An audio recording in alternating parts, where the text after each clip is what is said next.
Welcome to VARINDIA News Hour. 1 out of 13 unicorns globally is an Indian. Indian startups raised $42 billion in 2021 as compared to $11.5 billion in 2020 as per a report by Orios Venture Partners. The report stated that India saw 46 unicorns coming up in 2021 alone, more than doubling their number to 90. These startups are generating large-scale employment.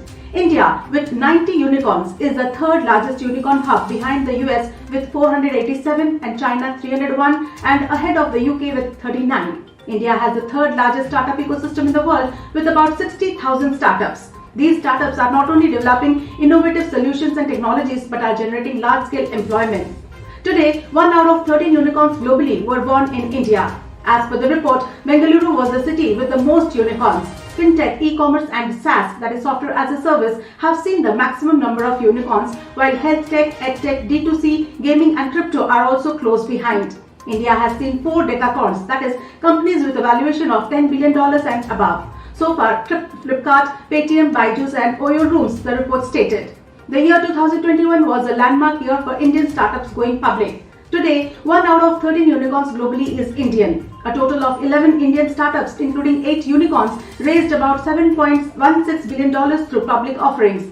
197 Communications, that is Paytm, raised India's largest ever IPO with an issue size of Rs 18,300 crores, about $2.46 billion. Further, Zomato has the highest market capitalization with $14.8 billion among the listed Indian startups, followed by Nykaa with $13.5 billion and Freshworks with $6.9 billion, a report said. Despite witnessing an economic downturn in the first half, it has been an exciting and tremendously promising year for tech startups. The report also noted that 20% of the unicorn founders are non-engineers. 2/3 of the Indian unicorns have at least one or more founders from IITs, IIMs or ISB. The report also highlighted that there are 13 female unicorn founders, 8 out of which have emerged in the year 2021. With Falguni Nair from Nykaa, Ghazal Kalra from REvil, Ruchi Kalra from Off Business, Divya Gokulnath from Byju, Ghazal Alak from Mamaearth and Sarita Kartikeyaneni from Zenoti, among others. Let's look into today's headlines in VARINDIA. Madhya Pradesh government to bring law to regulate online gaming. Madhya Pradesh Minister Narottam Mishra has said that the state government will bring in an act to regulate gaming applications on mobile phones. This comes after a tragic incident happened where an 11-year-old boy, Suryansh Ojha, allegedly committed suicide while playing Free Fire game with his cousin in a room on the terrace of their house in Bhopal's Shankaracharya Nagar. When his cousin stepped out of the room, Suryansh allegedly hanged himself with a rope used for setting up a punching bag. It appears that he took this extreme step because of too much involvement in online games. Cisco releases patch for critical bug infecting Unified CCMP and CCDM.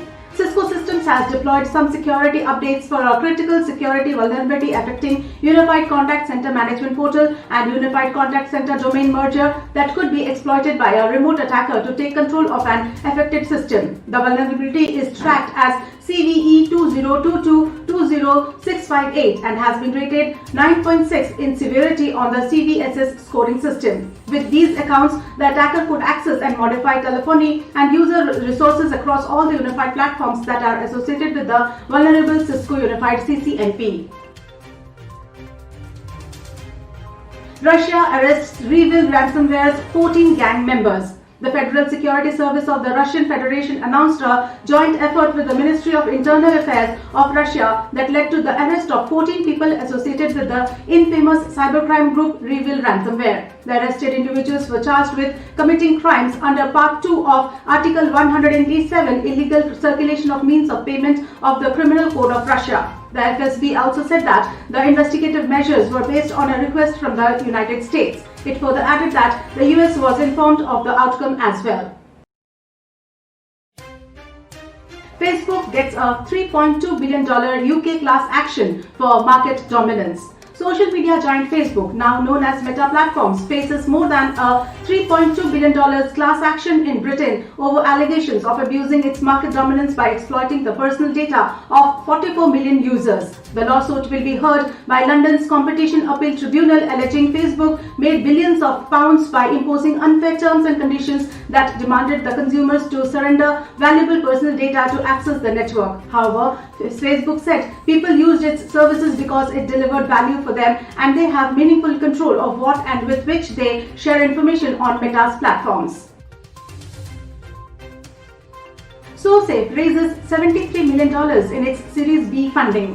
Cybersecurity awareness platform SoSafe raised $73 million in Series B funding led by Highland Europe, SAP Hybris and Celonis and Adjust. SoSafe plans to use this funding to accelerate its presence in international markets and scale the development of its behavioral science-based human-centric security solution. SoSafe's solution supplies end users with gamification embedded throughout the platform. The platform is used by more than 1,500 organizations including Aldi, Cisonomy AG, Taylor Wessings, Vattenfall and Valtech. That's all for now. Please like, share, comment and subscribe to VARINDIA News Magazine. You can download the VARINDIA app from Google Play Store and Apple App Store for the latest news and updates. Stay tuned. Thank you.